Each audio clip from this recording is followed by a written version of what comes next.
والصلاة والسلام على سید الانبیاء شمس الضحى بدر الدجى نور الہدى منبع الجود والعطاء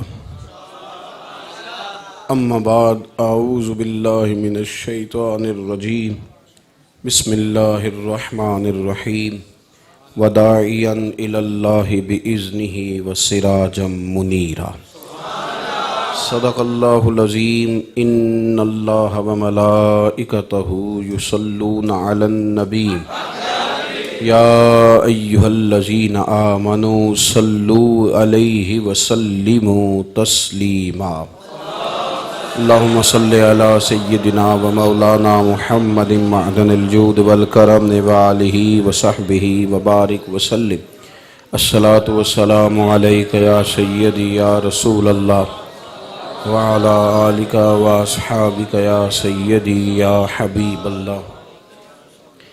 تمام تعریفیں حمد و ثنا اللہ تعالیٰ جل مجدہ الکریم کے لیے، درود و سلام نبی اکرم نور مجسم شفیع معظم احمد مجتبیٰ جناب حضرت محمد مصطفیٰ اعلیٰ تحیت و ثنا کی ذات والا صفات کے لیے حمد و صلات کے بعد قابل احترام دوستوں، بزرگوں، بھائیوں، بالخصوص حضرات علماء کرام اور حضرت قبلہ پیر صاحب دامن برکاتہم العالیہ، عزیز دوستوں، بزرگوں اور بھائیوں،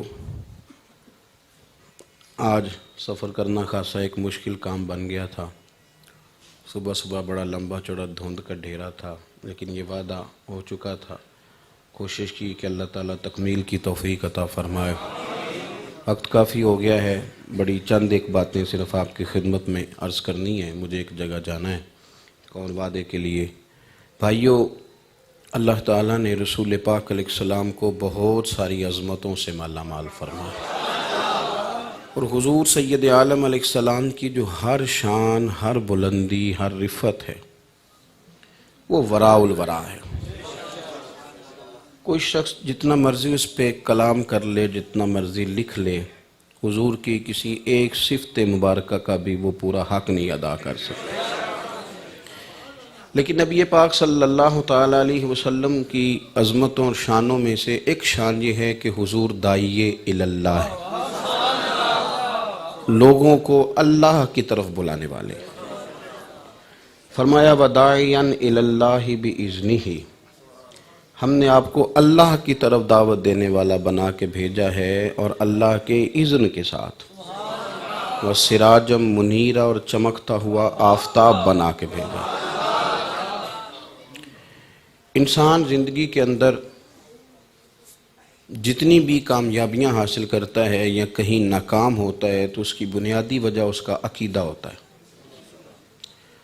نظریات، سوچیں، عقیدے اگر ٹھیک ہوں تو پھر اس کے لیے زندگی میں وقت گزارنا آسان ہوتا ہے۔ اور اگر انسان فکری طور پر، نظریاتی طور پر کمزور بندہ ہو اور یقین کی دولت سے محروم ہو، اقبال نے کہا تھا کہ سن اے تہذیب حاضر کے گرفتار، غلامی سے بدتر ہے تیری یہ بے یقینی۔ جو تو کچے پکے نظریات رکھتا ہے نا، پتہ نہیں ٹھیک ہے کہ نہیں، پتہ نہیں صحیح ہے کہ نہیں، چلنا چاہیے کہ نہیں، یہ کمزوری ہے۔ حضور نے ہمیں پختہ نظریات دیے۔ اہل عرب کے نظریات کے اندر جو کمزوریاں پائی جاتی تھیں، ان سے نبی پاک صلی اللہ علیہ وسلم نے امت کو نکالا۔ آج بھی بہت ساری چیزیں مسلمانوں کے اندر تیزی سے آ گئی ہیں۔ کچھ رسومات کو لوگوں نے اپنے ذہن پر سوار کر لیا ہے۔ اگر ہم تھوڑا تھوڑا سمجھیں دین کی بنیاد کو، چیزوں کو، ہمارے نظریات جب پختہ ہوں گے تو عمل کرنا بھی آسان ہو جائے گا۔ آپ غور کریں، اہل عرب کا طریقہ یہ تھا کہ حج کر کے واپس آتے تھے تو قرآن مجید بتلاتا ہے کہ اب حج کر کے آئیں تو دروازے سے نہیں گزرتے تھے، کہتے تھے ہم پاک ہو گئے، دروازہ ناپاک ہے۔ قربانی کرتے تھے تو اس کا جو لہو تھا وہ کعبے کی دیواروں کے ساتھ ملا کرتے تھے۔ آج بھی آپ دیکھیں کچھ جگہوں پہ یہ رسم پائی جاتی ہے کہ یہ بکرا بچے کے نام پہ صدقہ دینا ہے تو اس کا ہاتھ بھی لگواؤ۔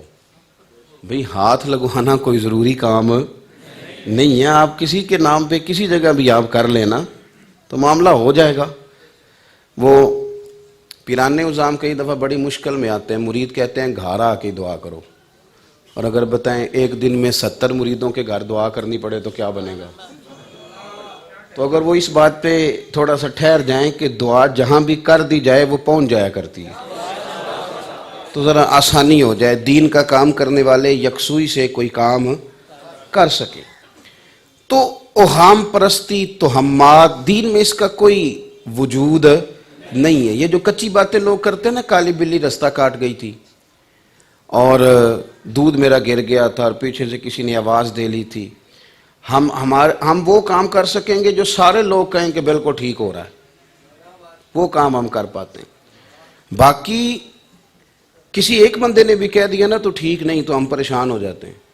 بھئی ساری شاباشی بندوں سے کیوں لینی ہے؟ قرآن مجید نے تو اللہ کے بندوں کی یہ شان بیان کی ہے کہ یجاہدون فی سبیل اللہ ولا یخافون لومۃ لائم، وہ تو اللہ کے راستے میں جہاد کرتے رہتے ہیں، اور کوئی انہیں برا کہے تو وہ پرواہ بھی نہیں کرتے، اس لیے کہ وہ اپنے ضمیر سے مطمئن ہوتے ہیں کہ ہم ٹھیک جا رہے ہیں۔ تو اوہام پرستی کا شکار نہ ہوں، عقیدوں کو، نظریوں کو، سب سے پہلے توحید باری تعالیٰ کے تعلق سے ہمیں حکم ہے کہ تم نے بھروسہ رب کریم کی ذات پہ کرنا ہے۔ حضرت ابو بکر صدیق رضی اللہ تعالیٰ عنہ فرماتے ہیں غار ثور میں میں نبی پاک علیہ السلام کے ساتھ تھا، ہمارے پاس کوئی تلوار نہیں تھی، کوئی اسلحہ نہیں تھا، باہر کوئی ہماری فوج نہیں بیٹھی تھی، لیکن فرماتے ہیں کہ کفار غار کی دیوار تک آ گئے تھے، یعنی یوں سمجھ لیں کہ بالکل سامنے آ کے کھڑے ہو کے کسی نے فائر کھول دیا ہے، سامنے آ گئے۔ کچھ لوگوں کو ڈاکٹر کہہ دیتا ہے نا کہ ہو سکتا ہے آپ ہفتے کے بعد فوت ہو جائیں، تو وہ سنتے ہی فوت ہو جاتے ہیں۔ تو کچھ کہتے ہیں جناب آپ جو کہہ رہے ہیں اپنے علم کے مطابق کہہ رہے ہیں، باقی ہوگا وہ جو میرا رب کریم چاہے گا۔ اس سوچ کی اسلام حمایت کرتا ہے۔ غار تک آ گئے، دروازے تک جناب صدیق اکبر رضی اللہ تعالیٰ عنہ فرماتے میں نے عرض کی یا رسول اللہ صلی اللہ علیہ وسلم، وہ تو آ گئے، یہ سامنے آ گئے، اور حضور انہوں نے جھک کے دیکھا تو وہ تو ہمیں گرفتار کر لیں گے۔ درمیان میں پردہ کیا ہے؟ مکڑی کا جالا، پھونک مارے تو وہ اڑ جایا کرتا ہے۔ تو حضور اب کیا کریں؟ وہ تو آ گئے۔ تو حضور داعی اللہ۔ یہ نوجوان جو گھبرائے رہتے ہیں ہم غریب ہیں، ہماری سفارش کوئی نہیں، پتہ نہیں کیا بنے گا، نہ، حالات کے سہم میں ہوئے لوگوں کو بتا دو حالات بدل جاتے ہیں، ایک جیسے نہیں رہتے۔ یہ ڈر کہ میں کیا کر سکتا ہوں، میرے بولنے سے کیا ہوگا، چھوٹی مسجد میں نے جمعے میں کو بات کر بھی دی تو امریکہ تک کیسے جائے گی، کفر تک کیسے جائے گی۔ رب کریم نے حضرت ابراہیم سے فرمایا تھا آپ کعبے کی چھت پہ کھڑے ہو کے حاجیوں کو بلا دیں، آپ اعلان کر دیں، آواز آپ کی آپ کا رب پہنچا دے گا۔ عقائد کو ٹھیک رکھنا، فکری طور پہ اپنے آپ کو مضبوط رکھنا، یہ حسن ہے دین کا، اس کو سمجھے۔ حضرت صدیق اکبر کہتے میں نے عرض کی یا رسول اللہ صلی اللہ علیہ وسلم وہ تو آ گئے۔ تو حضور نے کیا فرمایا؟ سورہ توبہ میں اس کا تذکرہ رب کریم نے فرمایا ہے۔ حضور نے فرمایا لا تحزن، غم نہ کر۔ حضور وہ تو آ گئے، نہ تو اندر کوئی بارود ہے، نہ ہمارے پاس کوئی اسلحہ ہے، نہ باہر کوئی ہماری فوج ہے، غم نہ کر۔ لوگ پوچھتے ہیں نا جی کوئی وجہ بتائیں، کس بات پہ مطمئن ہو جائیں۔ اللہ کے حبیب صلی اللہ علیہ وسلم نے جو تربیت فرمائی اس کو سمجھیں۔ فرمایا ابو بکر لا تحزن، تو غم نہ کر۔ حضور کیوں نہ غم کروں؟ فرمایا اس لیے نہ غم کر کہ ان اللہ معنا، اللہ ہمارے ساتھ ہے۔ اللہ ہمارے، جن کے ساتھ اللہ ہو انہیں لوگوں کا غم نہیں کرنا چاہیے۔ اللہ کی مدد کو بلائیں، اللہ کی مدد کو پکاریں، اور کسی بھی اوہام پرستی کا بالکل شکار نہ ہو۔ ابھی تک یار لوگ اس بات پہ لڑائی کر رہے ہیں بہو کو مارا ہے، کیوں مارا؟ کہتے تویز کراتی ہے۔ کس چکر میں آپ پڑ گئے؟ تویز کرانا جائز ہے، اس کے اثرات ہوتے ہیں، پر آپ اسی میں اڑ کے رہ جائیں گے۔ کام کب کریں گے؟ آگے کب بڑھیں گے؟ میں تو ڈھونڈتا رہا ہوں کہ مجھے مل جائے کہ غوث پاک کس جمعرات کو تویز لکھتے تھے۔ پہلا اتوار رکھا ہوا تھا تویزوں کا، یا آخری پر مجھے کوئی نہیں ملا۔ یہی ملا ہے کہ وہ بیٹھ کے رسول اللہ کا دین پڑھایا کرتے تھے۔ کس چکر میں پڑے ہوئے ہیں؟ بلکہ حضور غوث اعظم کے ناظم تعلیمات نے، مدرسے کے جو ناظم تعلیمات، اب یہ اسکول کے بچے شاید نہ لفظ سمجھ سکیں، جو اسباق بانٹتے ہیں نا، پیریڈ تقسیم کرتا ہے جو بندہ کہ انگلش کون پڑھائے گا، میتھ کون پڑھائے گا، اس کو ناظم تعلیمات کہتے ہیں مدرسے کی زبان میں۔ ناظم تعلیمات نے حضور غوث اعظم سے پوچھا کہ آپ کو کون سی کتاب دینی ہے، آپ فقہ پڑھائیں گے، حدیث پڑھائیں گے، کیا پڑھائیں گے؟ تو آپ فرمانے لگے مجھے کتاب نہیں دینی، اس طرح کرو لائق اسٹوڈنٹ تم رکھو اور نالائق سارے مجھے دے دو، میں نہ نالائقوں کو پڑھاؤں گا، نالائقوں کو، حالانکہ نالائقوں کا وارث کوئی بھی نہیں بنتا، سارے لائقوں کے، یہ میرا عنوان نہیں۔ تو یہ جو ہمارے دلوں میں باتیں بیٹھتی جا رہی ہیں نا، پتہ نہیں کیا ہو جائے گا، پتہ نہیں، اور کچھ لوگ ملک کی معاملات کے بارے میں بڑی خوفناک بات کرتے ہیں، ادارے یہ کر دیں گے، پتہ نہیں کیا ہونے لگا ہے، تھوڑا سا او ٹھہر جا یار، کیا ہو گیا؟ ہر بات میں سہم میں رہنا۔ جو لوگ پھر سانپ کا خوف دل میں پال لیتے ہیں وہ رسیوں سے بھی ڈرتے رہتے ہیں۔ تو اتنا پریشان نہ اپنے آپ کو کریں، مسلمان ہیں، اٹھ باندھ کمر کیوں ڈرتا ہے، پھر دیکھ خدا کیا کرتا ہے۔ فکری طور پر جوان ہو، فکری طور پر، پھر صحت کمزور بھی ہوگی تو اللہ طاقت عطا کر دے۔ ذہنی طور پر اپنے آپ کو تندرست اور توانا رکھیں، سوچیں جوان ہونی چاہیے۔ اور یہ جو دیکھیں بخاری مسلم میں حدیث ہے، حضرت انس بن مالک رضی اللہ تعالیٰ عنہ فرماتے ہیں کہ نبی پاک علیہ السلام کے صاحبزادے کا وصال حضور کی گود میں ہو گیا، اتنے آنسو حضور نے بہائے کہ داڑھی مبارک آنسوؤں سے بھر گئی۔ عرض کیا یا رسول اللہ صلی اللہ علیہ وسلم آپ بھی رو رہے ہیں؟ تو حضور نے فرمایا انس میرا بیٹا گیا ہے تو آنسو نکل آئے ہیں، اور یہ محبت کی علامت ہے، ورنہ میرے دل اور زبان پہ وہی ہے جس سے میرا اللہ راضی ہوتا ہے۔ باوجود اس کے سرکار کے صاحبزادے کا جس دن وصال ہوا نا، میں بخاری مسلم عرض کر رہا ہوں، اسی دن سورج کو گرہن ہو گیا۔ جوڑنے والے جوڑ لیتے ہیں نا، آج کل تو آپ کو پتہ ہے کرامت ویسے ہی بڑی آسانی سے بن جاتی ہے، فیس بک پہ جو دینی ہوتی ہے، جڑے محرم راز حقیقت دے وہ تے راز حقیقت کھول دے ہی نہیں، اے جنہ ویکھیا نہیں وہ کرن گلاں، جنہ ویکھ لیا وہ تے بول دے ہی نہیں۔ یہ کچے لوگ ہیں جو کہانیاں بناتے پھرتے ہیں، کچی پکی باتیں کرتے ہیں۔ حضور سید عالم صلی اللہ علیہ وسلم کے صاحبزادہ گرامی قدر کا وصال ہوا تو اسی دن سورج کو گرہن ہو گیا۔ کچھ لوگوں نے بات جوڑ دی، کہا کہ آج چونکہ حضور کے صاحبزادے کا وصال ہوا ہے تو دیکھو سورج کو بھی گرہن ہو گیا۔ بات پھیل گئی، کریم محبوب علیہ السلام نے فرمایا لوگوں کو مسجد میں جمع کرو، آپ نے میری بات کو سمجھنا ہے، ذمہ داریاں ہوتی ہیں، ذمہ داریاں ہوتی ہیں۔ حضور نے جمعے کا انتظار نہیں فرمایا، آج غم ہے، پریشانی ہے، بظاہر دکھ کا وقت ہے، لیکن حضور نے فرمایا ابھی بلاؤ لوگوں کو مسجد میں۔ صحابہ کہتے ہیں ہم بھی تفکر میں تھے کہ آج حضور نے کیا فرمانا ہے، اگرچہ آج تو سرکار بظاہر تکلیف میں، سنو یہ اتنا ضروری کام ہے کہ حضور نے مسجد میں لوگوں کو طلب کیا، اللہ کی حمد کے بعد فرمایا سنو بھائی، جب سورج اور چاند کو گرہن ہو نا تو پھر تسبیحات پڑھا کرو، پھر استغفار پڑھا کرو، پھر نماز پڑھا کرو، اور فرمایا یہ سورج اور چاند جب گرہن ان کو لگے تو یہ اللہ کی نشانیوں میں سے نشانیاں ہوتے ہیں، کسی کی موت کا اس کے ساتھ کوئی تعلق نہیں، کسی شخص کے دنیا سے جانے کا اس کے ساتھ کوئی تعلق، کسی کے وصال کرنے کا اس کے ساتھ کوئی تعلق، یہ اللہ کی نشانیوں میں سے نشانی۔ قوم ذرا بھی اوہام پرستی کا شکار نہ ہو جائے، پریشان نہ ہو جائے، آزمائش میں نہ آ جائے۔ یہ حضور نے فکری تربیت کا اتنا خیال فرمایا کہ کوئی ایسی چیزیں نہ لوگوں کے اندر رواج پکڑ جائیں جس سے لوگ ذہنی طور پر کمزور ہو جائیں۔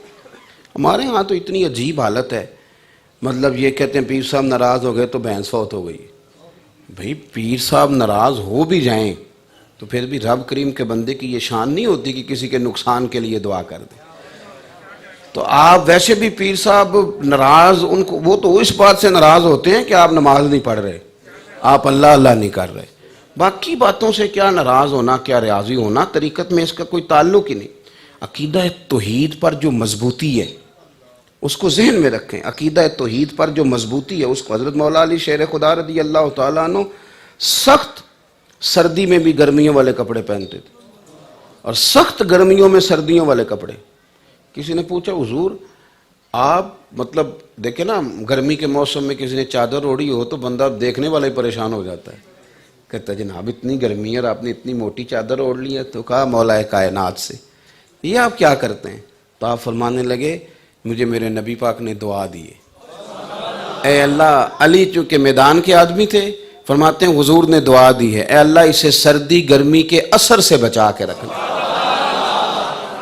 تو فرماتے ہیں اب میں اس سے بھی نکل گیا ہوں، اب میدانوں میں رہتا ہوں تو مجھے موسم کی شدت اور حدت بھی تکلیف نہیں دیتی. ذہنی طور پہ اپنے آپ کو مضبوط کریں. دوسرا معاملہ عقیدہ رسالت کا ہے. نبی پاک نے عقیدہ رسالت بھی ٹھیک کیا لوگوں کا. یہودی کہتے تھے کہ جناب عزیر علیہ السلام معاذ اللہ اللہ کے بیٹے ہیں. عیسائی کہتے تھے کہ حضرت عیسیٰ علیہ السلام معاذ اللہ اللہ کے بیٹے ہیں. حضور نے فرمایا نہیں، یہ اللہ کے بندے اور رسول ہیں. اس عقیدے پر خاص توجہ قرآن مجید نے دی کہ اللہ کے نبی اللہ کے بندے، اور یہ بندگی کے لفظ کو نبی پاک نے پسند فرمایا. آپ میری بات کو سمجھیں، حضور نے پسند کیا. سرکار فرماتے مجھے اجازت ملی تھی کہ میں چاہوں تو نبی اور بادشاہ بن جاؤں.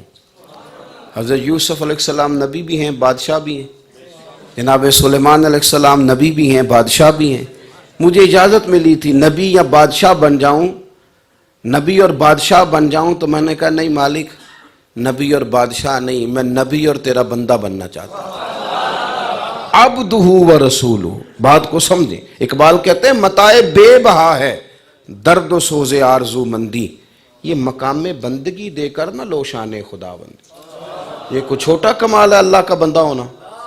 چھوٹا ہے. اچھا ایک نظریہ یہ تھا، ایک نظریہ اور ہے کہ معاذ اللہ اللہ کے نبی مجبور محض ہوتے ہیں، کر کچھ نہیں سکتے، اختیار کچھ نہیں ہوتا. حضور نے اس کی بھی نفی فرمائی. صحیح ستھرے عقائد، ایک وہ نظریہ کہ خدا کا بیٹا ہی کہہ دیا، اس کی بھی نفی فرمائی. اور ایک یہ مجمع الزوائد میں حدیث ہے، زیادہ وقت نہیں ہے کسی چیز کی تفصیل میں جانے کا، جلدی جلدی سمجھتے جائیے بات کو. یہ جو لوگ کہتے ہیں مجبور محض ہے، اس کی بھی نفی کی حضور نے، اس کی بھی نفی کی. صحیح عقیدہ کیا ہے کہ بعد از خدا بزرگ توئی، قصہ مختصر. یہ صحیح عقیدہ ہے. حضرت مولا علی فرماتے ہیں، مجمع الزوائد میں روایت ہے، کہتے ہیں ایک بدو آیا حضور کی بارگاہ میں، تو سرکار دو عالم صلی اللہ علیہ وسلم نے نا کمال کرم فرمایا. اسے کہا چل یار مانگ لے، کیا مانگتا ہے؟ حضور خود ترغیب دے رہے ہیں کہ نبی سے مانگنا چاہیے. مانگ کیا مانگتا ہے؟ تو تھا بدو، سیدھا سادہ. مانگنے پہ بھی آیا تو کیا مانگا؟ کہنے لگا میں نے سفر کرنا ہے تو آنے جانے کے لیے سواری کی ضرورت ہے، اونٹ دے دیں. حضرت علی کہتے ہیں بڑا افسوس ہوا، یار تو کھڑا کہاں ہے؟ وہ جناب سلطان باہو رحمۃ اللہ نے شکوہ کیا ہے، کہتے ہیں فقیروں کے پاس آ کے بھی لوگ دولت مانگتے ہیں. کہتے ہیں رب دا طالب کوئی نہیں جو ملیا، اے جو ملیا طالب زردہ ہو. یہ تو پیسے مانگنے آئے. یہاں بھی تویز وہ لینا چاہتے ہیں جس سے لاٹری جلدی نکل آئے. اس نے مانگا کیا؟ آنے جانے کے لیے اونٹ. کہتے ہیں ہمیں بھی بڑا افسوس ہوا اور سرکار بھی مسکرائے. گویا حضور تربیت کر رہے ہیں، تو کھڑا کہاں ہے اور تو مانگ کیا رہا ہے؟ کریم نے فرمایا چل دیا تجھے اونٹ، کچھ اور بھی مانگ لے. حضرت علی کہتے ہیں ہم نے کہا اب تو موج لگ گئی، اب تو ضرور مانگے گا، جنت مانگے گا اب حضور سے. لیکن بڑا ہی سیدھا سادہ تھا. کہنے لگا حضور پھر اس طرح کریں، اور بھی کچھ دینا ہے تو اونٹ پہ ڈالنے کو کجاوا بھی دے دیں. کہتے ہیں بڑا افسوس ہوا، یار تو کہاں کھڑا ہے؟ حد ہو گئی. ہم نے کہا کہ اب شاید سیاںا بن جائے. کریم محبوب نے تیسرا چانس دیا، گویا گولڈن چانس ملا. فرمایا کچھ اور مانگ لے. پر نادان تھا، کمزور تھا، سمجھا ہی نہیں کہاں کھڑا ہوں. کئی لوگوں کو چانس ملتے ہیں زندگی میں، دین کی خدمت کرنے کا چانس ملا تو ریٹ لگا لیا اپنا 35,000 روپیہ. اور چھوڑ یار، تو دیکھ تجھے جگہ کون سی ملی ہوئی تھی، تو دیکھ تو صحیح تیرا رتبہ کیا بنایا گیا تھا، تو دیکھ تو صحیح تجھے کس نام سے پکارا جاتا تھا، اور تو کہاں الجھ کے رہ گیا. کس جگہ کروں مدح اہل دول رضا، پڑے اس بلا میں میری بلا. میں تو گدا ہوں اپنے کریم کا، میرا دین پا رہا ہے نہ نہیں، اور گردن کو جھکا دیتا ہے خیرات کا پتھر، جہاں میں مانگنے والوں کے سر کبھی اونچے نہیں ہوتے. لیکن چانس ملتا ہے لوگوں کو وہ کہاں الجھ جاتے ہیں بیچارے.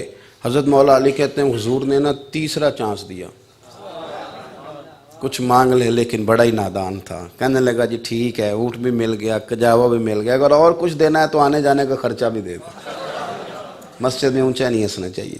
کہا حضرت مولا علی کہتے ہیں ہمیں بڑی اس کی بات عجیب لگی. اب حضور نے بتایا کہ عقیدہ رسالت کس طرح کا رکھنا ہے. حضور فرمانے لگے او میاں, تجھ سے تو بنی اسرائیل کی وہ بوڑھی ہی اچھی تھی.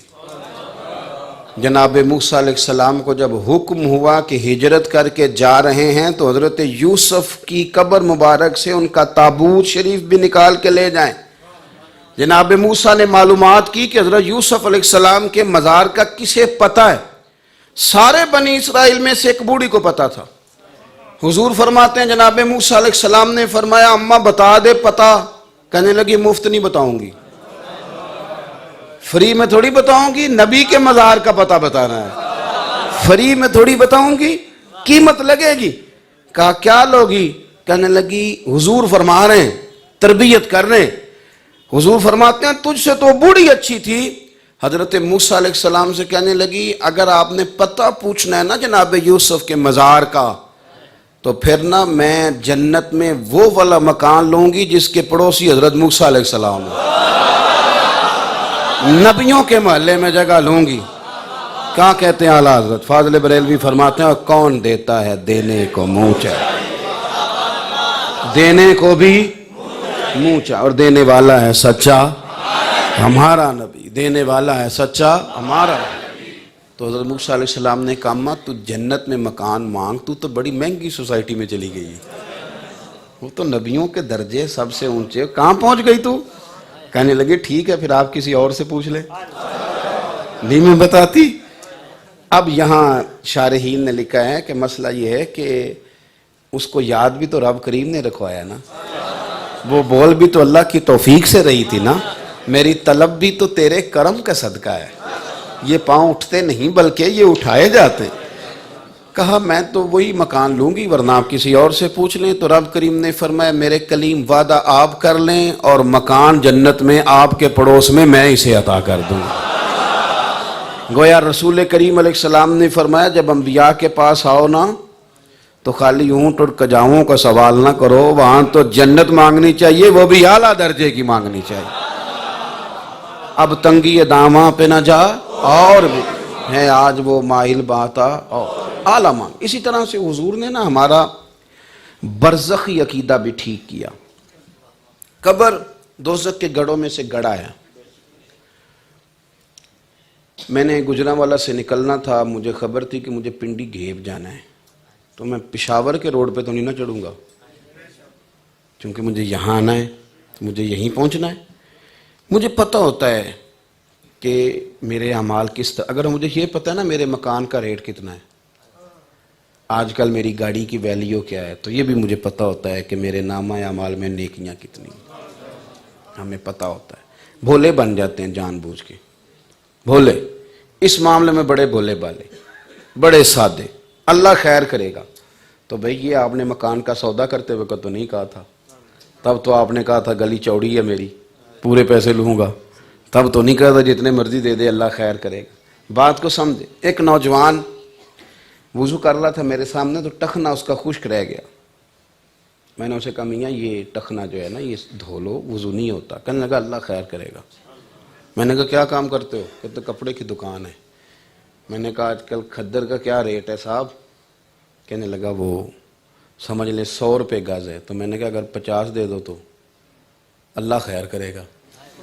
کہنے لگا نہیں نقصان ہوتا ہے. میں نے کہا پر اسے بھی دھو لو, نقصان ہوتا ہے, نقصان ہوتا ہے. صحیح صحیح چلیں دین کے معاملات. تو قبر یا دوزخ کے گڑھوں میں سے گڑھا ہے یا جنت کے باغوں میں سے. اب دوزخ کی سڑک پہ کون چڑھا ہوا ہے اسے بھی پتہ ہی ہے, اور جنت کا رستہ کس نے اختیار کیا ہے اسے بھی پتہ ہوتا ہے نا ہمیں اپنا. من آنم کے من دانم خبر ہوتی. تو کچھ لوگ نفسیاتی کرتے ہیں مسلمانوں کو. وہ کہتے ہیں جناب دیکھو قبر کو کھڑکی کوئی نہیں, وہاں ہوا کا بندوبست کوئی نہیں, حالات بڑے خراب ہیں, سانس کیسے لوگے, تم تو ذرا گھٹن میں چلے جاتے ہو تو تمہارے لیے آزمائش بن جاتی ہے, تم بڑی تکلیف میں آ جاؤ گے. تمہارے لیے معاملات بڑے خطرناک ہو جائیں گے، تم کس طرح کی بات کر رہے ہو. مسلمانوں کو تکلیف دیتے ہیں، پریشان کرتے ہیں. یاد رکھیں حضور نے فرمایا یہ جو میرا مومن ہے نا، اس کی قبر باغ ہے. آپ اس حدیث کو سنتے ہیں ہمیشہ، پر آج اس پر غور کرنا.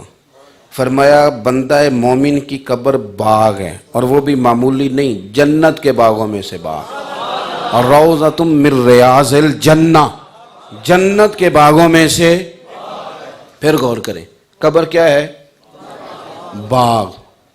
اور باغ بھی کون سا؟ تو باغ میں جاتے ہوئے بندہ پریشان ہوتا ہے؟ بڑا امیر آدمی ہو تو باغ میں مکان بناتا ہے، ورنہ باغ میں، اور باغ بھی وہ جس کے نیچے نہریں چل رہی ہوں. سنو گے تو خوش ہو جاؤ گے. باغ بھی وہ جس میں پہلی آنکھ کھلے گی تو جلوہ ودھا کی زیارت نصیب ہوگی. تو یہ جو خوف بہت زیادہ نفسیاتی طاری کر لیتے ہیں نا برزخی معاملات میں، آپ غور کریں، یہ ہمارا یہ نظریہ نہیں ہے کہ اللہ کا بندہ مر گیا تو فنا ہو گیا. حضور نے ہماری اصلاح فرمائی ہے، ہمیں کہا ہے کہ برزخی عقیدہ یہ ہے کہ قبر جنت کے باغوں میں سے. حضرت امیر حمزہ رضی اللہ تعالیٰ عنہ، جناب مصعب ابن عمیر رضی اللہ تعالیٰ، کفن کے لیے بھی کپڑا پورا نہیں تھا. سر ڈھانپتے تھے تو پیر ننگے ہو جاتے تھے، اور پیروں کو ڈھانپتے تھے تو سر ننگا ہو جاتا. تو کیا فرمایا حضور نے؟ فرمایا سر ڈھانپ دو، پیروں پہ گھاس ڈال دو، قبر بند کرو، ابھی میرا رب انہیں جنت کا لباس عطا کر دے. تو آپ بات کو سمجھیں. اتنا زیادہ جو ہم نے سمجھ لیتے ہیں نا چیزوں کو سوار، ہم مومن ہیں، مومن ہیں. کسی اللہ والے سے ایک ہندو نے پوچھ لیا تھا کہ ہم جلا دیتے ہیں، تم دبا دیتے ہو، حکمت. تو رب کریم کے بندے نے کہا جواب پھر مجھے دینا پڑے گا، ناراض نہ ہونا. کہا جناب آپ دے دیں، میں نہیں ناراض ہوتا. تو اس نے کہا یہ جو کچرا ہوتا ہے نا، یہ جلایا جاتا ہے اور خزانہ دبایا جاتا ہے. ہمارے سینے میں حضور کی محبت کا خزانہ، لہذا ہمیں دبا دیا جاتا ہے. خزانہ جب بھی کوئی چھپاتا ہے دبا دیتا ہے. چونکہ ہمارے اندر خزانہ ہے ایمان کا، ہم دبا دیتے ہیں. کچرے بچرے چلو جلا دیے جاتے ہیں، کہتے ہیں ان کو جلا دو. تو میری بات کو سمجھیں گے. ترمذی شریف میں جو حدیث ہے نا، اس میں نبی پاک صلی اللہ علیہ وسلم نے فرمایا لمبی چوڑی بات نہیں، ایک ہی سوال ہوگا، بس میرے بارے میں ہی پوچھا جائے گا، اور جس نے صحیح جواب دے دیا اس کے لیے جنت کا دروازہ کھل جائے گا. اور جب وہ جنت دیکھے گا تو کریم فرماتے ہیں پتہ کیا کہے گا؟ کہے گا اللہ میں گھر نہ بتاؤں. میرا خیال ہے پنجابی ٹھیک ہے، یہ گھر نہ بتاؤں تھوڑا مشکل آکھے گا، میں ذرا کار نہ دسا وہاں پج کے. وہ میں کراچی میں وہ روایت ایک دفعہ بیان کر رہا تھا کہ حضور نے حافظہ تقسیم کیا، جناب ابو ہریرہ کو دیا. بڑی معروف روایت ہے نا. تو 2-3 چلو بھر کے تو اس میں کپڑے میں ڈالے، تو پھر فرمایا اٹھا لو. اب وہ چاروں کونوں سے ملا کے نا اس کو جب اردو میں اٹھائیں تو وہ گٹھڑی بنتی. گٹھڑی تو گٹھڑی ذرا چھوٹی ہوتی ہے، تو گٹھڑی کا پنجابی ترجمہ پانڈ ہے، اور پانڈ ذرا تگڑی ہوتی ہے. تو میں نے کہا یار اب تمہیں پانڈ کی سمجھ نہ بھی آئے تو اپنا تو مزہ لینا ہے نا. اگر میں کہوں حضور حافظہ گٹھڑیوں کے حساب سے دیتے ہیں تو مزہ نہیں آئے گا. میں نو آکھن دیو میرا نبی حافظہ بھی پنڈاں دے حساب نہ بنڈدا، یعنی پنڈاں دے حساب نہ. او شے جڑی کسی دکان تو لبدی نہیں، حافظہ، عقل، شعور. اور ویسے اگر ملتا ہوتا تو امیروں نے خرید لینا تھا سارا، غریب بیچارے اس کام سے بھی رہ جانے تھے. یہ ملتا ہی نہیں کسی دکان سے، اگر ملتا ہے تو صرف دروازہ رسول سے ملتا ہے. ایک روایت سنے اور میں بات کو سمیٹوں، یہ بخاری مسلم میں. اس طرح برزخی عقیدہ ہمارا حضور نے ٹھیک فرمایا، اسی طرح چوتھی بات یہ ہے کہ عقیدہ آخرت. دیکھو اگر آخرت کے عقیدے کا تصور دنیا میں نہ ہو تو یہاں تو لوگ انسانوں جیسی زندگی ہی نہ گزارے، پھر تو کاٹ کھائیں لوگ ایک دوسرے کو. عقیدہ آخرت، مرنا ہے، قیامت قائم ہونی ہے، مجرم کو سزا ملے گی اور اللہ کے بندے کو جزا ملے گی. یہ عقیدہ اتنا ضروری ہے کہ قرآن مجید کی جتنی مکی صورتیں ہیں نا آپ ساری دیکھیں گے تو ساری عقیدہ آخرت پہ زور دیتی. وقوع قیامت پر دلائل قائم فرمائے رب کریم، قیامت آئے گی، اذا السماء انفطرت واذا الكواكب انتصرت واذا البحار فجرت واذا القبور بعثرت علمت نفس ما قدمت واخرت. بڑی مثالیں دی. تارے ٹوٹیں گے اور دریا بہا دیے جائیں گے، قبریں کریت دی جائیں گی. بڑے سارے دلائل آپ کو ملیں گے مکی صورتوں کے اندر. اب صحابہ کا نا ایک عقیدہ بن گیا تھا. وہ زندگی اس لیے نہیں گزار رہے تھے کہ جینا ہے، وہ اپنی زندگی اس لیے گزار رہے تھے کہ مرنا ہے. آخرت کے لیے اعمال کرتے تھے. ہمارا یہ مسئلہ بن گیا ہے کہ ہم اپنی ساری زندگی جینے کے لیے گزار رہے ہیں. مکان بن جائیں، پراپرٹیاں بن جائیں، کوئی مطلب. یقین کریں کہ یہ جو میاں بیوی کا رشتہ ہے نا، قرآن مجید نے کہا ہن لباس لکم وانتم لباس لہن، ایک دوسرے کا لباس ہیں، بہت بڑی زینت. اس کے اندر بھی پیسے کی دخل اندازی. لڑکی والے کیا دیں گے، لڑکی والے پوچھتے ہیں لڑکا کیا کماتا ہے. یہ ہمارا دینی ماحول خالص ہماری بخشش کا ذریعہ. کتنے لوگ آپ آئے بیٹھے ہیں، پتہ نہیں کوئی صالح آدمی میرے بارے میں بھی صبح قیامت گواہی دے گا کہ حضور آیا تھا، دو چار باتیں کی تھیں اس نے آپ کے لیے. یہ کتنا بڑا نفع ہے. لیکن جہاں بھی اسٹیج کے پیچھے بیٹھ کے نوٹ گنے جا رہے ہوتے ہیں، نوٹ گنے، پرچیاں دینے والا الگ بیٹھا ہے، اور جناب اب تو بڑے بڑے لوگ آ گئے جو بڑے بڑے عجیب انداز اختیار کرتے ہیں. اتنا نہیں ضرورت پیسے کی جتنا ہم نے طاری کر لیا. اتنی بڑی مصیبت نہیں. کتنی روٹیاں کھا لے گا جو 40,000 لیتا ہے، وہ 50 روٹیاں کھائے گا شام کو؟ اتنا تو پیٹ ہی نہیں بنایا یار میرے رب کریم. یہ 2 سے زیادہ کھا ہی نہیں سکتا. یہ ایک سوٹ پہن سکتا ہے، 6 تھوڑی پہنے گا. اتنا نہ اپنے آپ کو مطلب بلجھائیں، واپس آئیں. عقیدہ آخرت حسن ہے. اپنی آخرت کے لیے کم از کم 24 گھنٹوں میں ایک دفعہ سوچیں ضرور کہ آج میں نے آخرت کے لیے کیا تیاری کی. آج اگر مر جاؤں، آج اگر جانا ہو تو کوئی ایک آدھ شے تو ایسی ہونی چاہیے کہ جو بہانہ بن جائے اللہ کریم کی رحمت کے آواز دینے کا. تو عقیدہ آخرت پر حضور نے زور دیا. اس کا نتیجہ کیا نکلا؟ حضرت ابو ہریرہ رضی اللہ تعالیٰ عنہ فرماتے ہیں ایک مرگی کی مریض عورت آئی. یا رسول اللہ صلی اللہ علیہ وسلم بڑی تکلیف میں ہوں، بوڑھی عورت ہے. حضور مرگی ہے، اور جب قابو آ جاتی ہوں تو میرے اعصاب اور میرا جسم سارا قابو کر لیتی ہے میری بیماری. حضور میں کہیں جانے آنے کے قابل نہیں، میرے لیے دعا کرتے. حضور سب کے لیے دعا کرتے، لیکن امت کو عقائد سمجھائے حضور نے. آج کیا فرمایا حضور نے اس مقام پر؟ ضرور غور کرنا میرے بھائی میری بات پر. حضور فرمانے لگے اگر تو کہے تو میں دعا کر دیتا ہوں، رب شفا دے دے گا. اور اگر تو کرے نا صبر، تو پھر میرا وعدہ ہے رب تجھے جنت عطا کرے گا. میرے گھٹنے میں درد تھی، پیر صاحب نے کہا شفا لینی ہے کہ جنت؟ تو میں نے کہا حضرت جی اس پر تو دم کرے نا پہلے، اس کے لیے بھی آپ سے بعد میں دعا کرائیں گے. لیکن جب انسان کو پتہ ہونا کہ اصل کامیابی آخرت کی کامیابی، وہاں بچ گیا تو بات بن گئی، وہاں بچ گیا تو بن گئی. حضرت عائشہ صدیقہ رضی اللہ تعالیٰ عنہ جیسے لوگ کہا کرتے تھے دعا کرو رب حساب پوچھے ہی نہ، ورنہ مشکل ہے ہمارے لیے. تو حضور نے فرمایا کہ تو شفا لینا چاہتی ہے کہ جنت؟ تو کہتے ہیں 1 منٹ نہیں لگایا بی بی نے سوچنے پہ.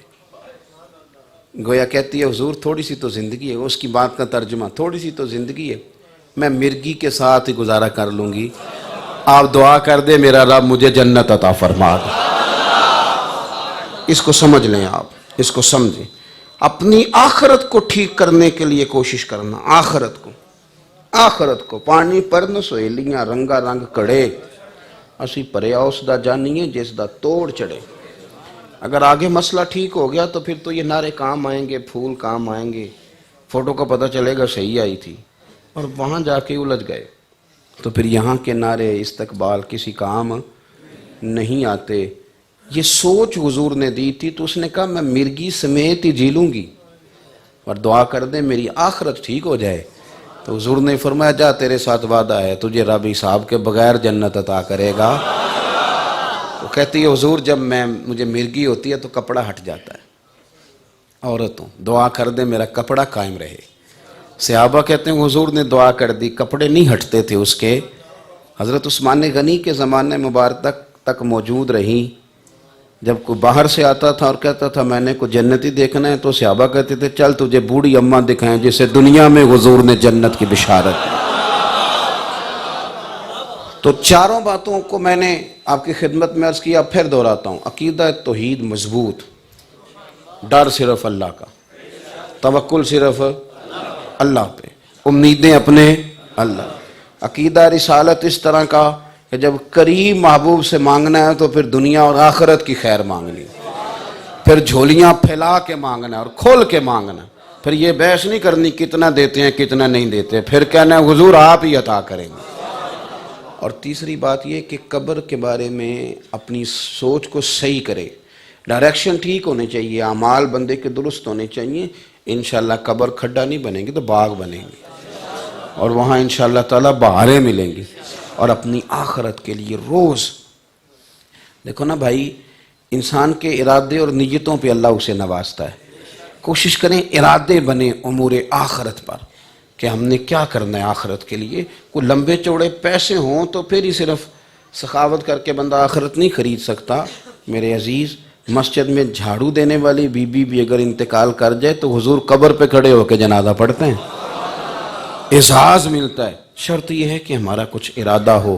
اللہ کے حضور دعا کرتا ہوں جو میں کہہ سکا اللہ قبول فرما لے. جہاں گفتگو کے دوران کسی وجہ سے ہم بھول گئے تو اللہ ہم سے درگزر فرمائے. میں نے پنڈی میں ایک مغرب کے بعد